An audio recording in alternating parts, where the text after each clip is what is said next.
This is a segment where we take a look at a board game based on an IP, and I tell you if the theme and the mechanisms fit well together. Today we're looking at Ghostbusters the Card Game. Let's take a look at the game really quickly, and I'll tell you if the IP and the mechanisms fit well together. First thing you can do is you can discard a card you don't want and draw one from the top of the deck. So that's one action. Second action is you can just play a card and do what it says. So either play the Librarian, capture the top card of the Ghost deck. Some of these will move the Ghost Trap 2 cards counterclockwise.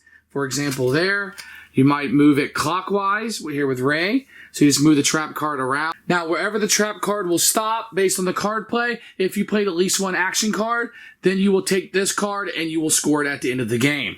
The round will end when all 12 cards have been taken. Then you will start the next round by drawing 12 more cards. You will play 3 rounds of the game, so you'll go through 36 of the Ghost cards as you're playing.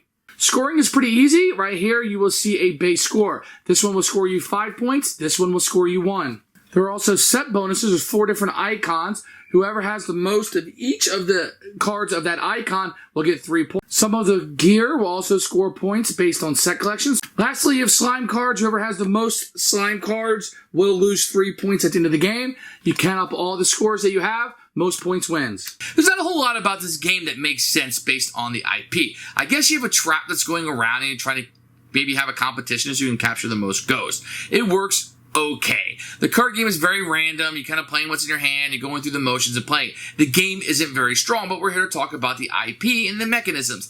Nah, not really. I never really feel like I'm a Ghostbuster and what I'm doing is busting ghosts. And the same Ghostbusters kind of pop up. I'm not Egon. I'm taking a crew out. So are you. It just doesn't work in that regard. The game isn't strong enough to propel it up from where it should be. So for me, this is what I would say is a pretty big miss for me. I'm a really big fan of Ghostbusters. I wanted this to succeed, and it does not. Stinker in all regards.